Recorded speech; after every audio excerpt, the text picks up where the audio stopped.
All right, we have a lot to get to this morning, and who better to get to it with than Chairman of the Democratic Party, Jaime Harrison, joins us again. Good morning, Chairman.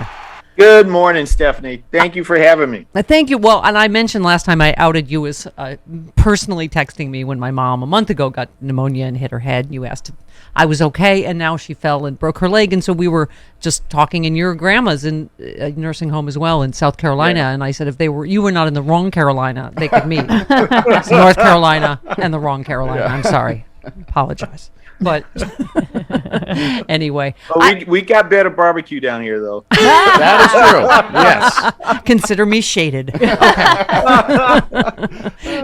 Chairman, I really do. I mean, I sort of say it half. It is hard to believe that we just passed anti-lynching legislation, and I hate to do this to you, but listen to Dinesh D'Souza for 1 second yesterday in reaction. Today, to be passing federal laws against lynching is like passing federal laws against witch burning or federal laws against cannibalism. I suppose theoretically you could say it's occurring somewhere, someplace, but this is hardly a national or social problem. So there's a certain kind of dementia, I think, here in not only doing this, but then patting yourself on the back as if you're taking a courageous moral stand. Do you want me to, or would you want to explain why you don't need a rope for lynching? George Floyd is a lynching. Ahmaud Arbery is a lynching. I mean, it is amazing how they reduce these moral issues like this, isn't it? Well, I mean, James Byrd being dragged behind a car, right? Mm-hmm. That's a lynching as well. We just, when I was on the Hill, passed the Matthew Shepard, James Byrd hate crimes bill. I mean, this is the thing with these Republicans. They're out to lunch. They are seriously out to lunch. Apparently, I guess they're going to these orgy cocaine parties in Madison Park. Here comes the shade again. That's probably why D'Souza, he spent his time in jail a little bit there, right? Yeah. So, I mean, you can't listen to these folks. They're clowns that wouldn't even be hired for Ringling Brothers. I mean, they don't know what they're talking about, and they just go online and they just start spouting all of this crazy mess. This is a big deal for the black community in particular. This is a big deal because the legacy of lynching still lives with with the black community. Yeah, it still lives with the black community. So we don't need any lessons from Dinesh on whether or not this is needed or necessary. I'm very proud of Joe Biden and the Democrats in the House and the Senate and Kamala Harris for getting this done. Fine. Yeah. I hate to bring up the orgies and cocaine again, but you did on Twitter. I love you bringing the shade on Twitter. You said, "Hey, GOP leader, call your office. Orgy and cocaine parties. If this is where they come up with, is this where they come up with their plans to raise taxes on working folks, suppress voters, target LGBT youth, end same-sex and interracial marriage, repeal health care and Medicare, end Roe, and yes, overturn the government?" Yes, you think they must be high. I mean, they are so out of step with where the American people are. How do we, Chairman, capitalize that on 2022? You look at any poll on all of those issues you just listed. How do we drive that home? Well, we constantly have to. And I know folks are like, let's run TV ads. And Lord knows I'm ready to run TV ads. But as we know, Stephanie, I can run a week or two of TV ads and then I'll be broke and won't have any money for voter protection, voter organizing, voter registration, and what have you. Mm-hmm. The TV ads are coming. Let me tell you, they're being made right now. They are coming, and they're going to hit these folks hard and define them for who they are. This is a party of fear, fraud, and fascism. And every aspect, we see that they don't care about the American people. They don't care about America. They don't care about anything other than political power. That's the only thing that they're focused on. And so we need people, I'm on Twitter all the time. I'm in other mediums. I go up on TV. I'm on radio, and I've been trying to do a lot of local radio lately as well, so that the message gets out there to focus on the things that the Republican Party are not doing in order to help the American people in this great time of need. And so we got to continue to do that, and we have to amplify. And you on Twitter highlighted just a couple of the many crimes that we've been, I think it's sort of breathtaking, but okay, let's focus on, you tweeted, as the Capitol was ravaged, as police were beaten, as the lives of officials were threatened, there is no record from the White House of Trump's calls in that moment. This is a GOP cover-up. And you also said if Trump committed felony obstruction of Congress, let's bring to justice those GOP members of Congress who were accomplices to that obstruction. It seems like there's such an extraordinary amount of things going on that it's hard not to be overwhelmed, isn't it? I mean, it is. Between the phone logs missing, I mean, sitting Supreme Court Justice's wife potentially being involved in an insurrection that he helped to cover up. I mean, I just like to get your take just on that, because it's not a future ruling. It appears he's already engaged in obstruction by being the sole justice to vote against those records, which he knew included his wife's texts to be, revealed. I mean, if that's not a conflict of interest, I don't know what is. Well, and Stephanie, I can tell you as a lawyer, it's ethics 101 for lawyers. Anytime you have any personal interests involved, you step aside. You don't get involved. You make sure you disclose that, because again, justice is about being just. It's about being transparent. It's having people see that you are trying to be that fair umpire in terms of calling the balls and strikes. And anytime there's an appearance that you are putting a finger on the scale or doing something that is personally beneficial to you, then that erodes the trust that people have in the justice system. And I said this, the other day on Twitter. The executive branch has the power of the military. That's a source of their power, right, to execute. The legislative branch has the power of the purse. Well, the only thing that the judiciary has is the power of belief, having people believe that they are the fair arbiters in determining our law and interpreting our law.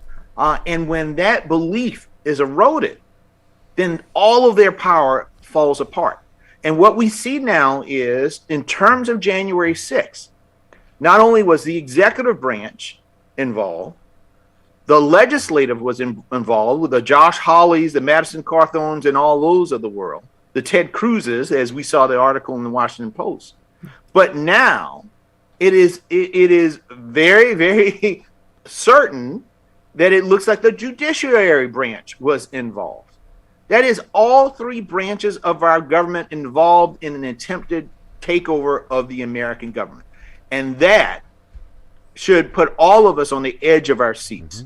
And so you're right. People feel like they're inundated. There's so much going on. There's so many things that the Republicans pick the 3 or 4 most egregious things and just focus on those things. Because if we are scattershot all over the place on all of these things, you lose people, because it's just too much. Chairman, obviously it was a real shot across the bow at the DOJ, many members of the January 6th committee the other day, correct? And I just wonder, do you have confidence the DOJ is going to act in a timely manner on January 6th?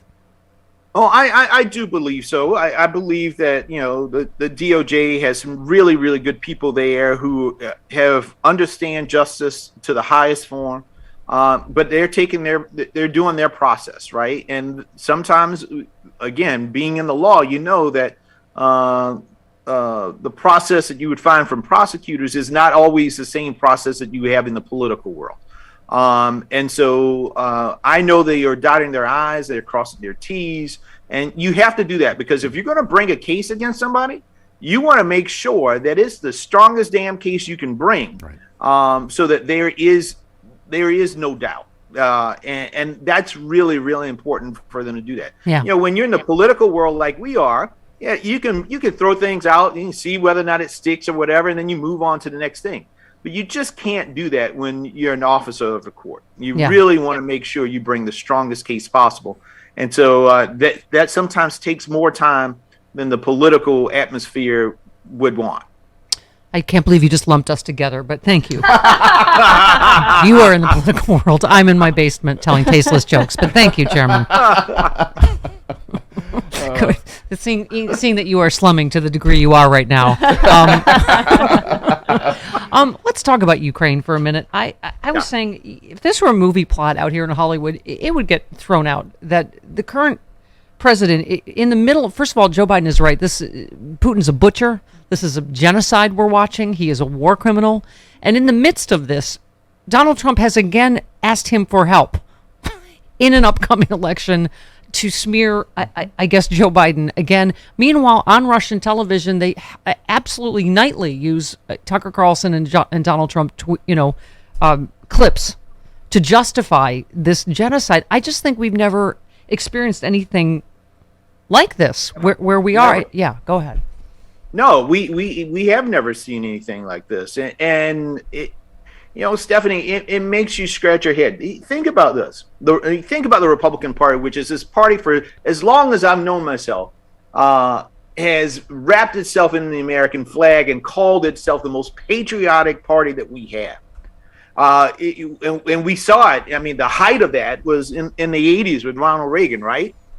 Ronald Reagan goes over to Europe. He demands of Gorbachev, Mr. Gorbachev, tear down this wall. Yeah. Wall fell down, right? The USSR fell apart. And now, 35 years later, because I think that was in 87, 35 years later, here in America, the last Republican president is not saying to the former KGB officer, who is now the president of Russia, tear down this wall, stop the atrocities that you're doing in Ukraine. He is in essence saying, Stephanie, rebuild this wall, and you know what? I'll actually come and help you do it, right? And all of the Republican sycophants here are doing the same thing. I mean, in essence, they're calling the president of Ukraine a thug. Yeah. It's supporting Putin's efforts there.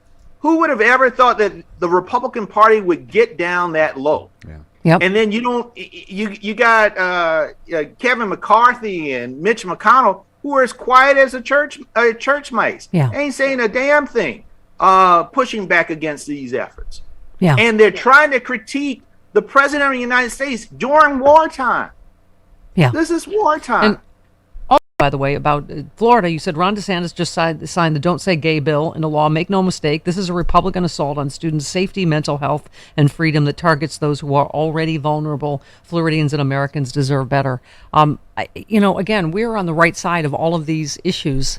And that this seems like all they have, as usual, just divide. How do we pit teachers against, parents? How do we, pit straight people against gay people? And we just have to, I guess we just have to push back. And like we keep talking about turnout in 22. Well, think about this, Stephanie. So in the past few weeks, we have found out from the Republican Party, they are against same-sex marriage, as we knew already. Mm-hmm. Apparently, they're also against interracial marriage because one of the senators said that recently during the hearings. Yeah. They're targeting LGBTQ youth. They are going after women's reproductive rights.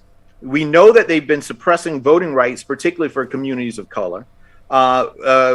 Based on Rick Scott's asinine proposal, they want to gut the ACA, Medicaid, Medicare. They want to tax working folks. They're blocking legislation right now to lower the cost of prescription drugs, and they don't want to do a damn thing about climate change. I mean, the question then is, this party, as I've said so often, is the party of fraud, fear, and fascism. They don't want to do anything. They don't go to Washington anything other than the orgies and cocaine parties. And that is all that they want to do. He brings it magically full circle to coke orgies. I love you. I love you, Chairman Harrison. But you got Joe Biden and Democrats who are fighting hard to bring down the cost for the American people, to send money, keep it in their pockets, to bring jobs back into this country. And listen, you know what? The issue of crime. Susan Collins has made it excellent. We are going to have the first African-American woman on the Supreme Court. Yep. Onward.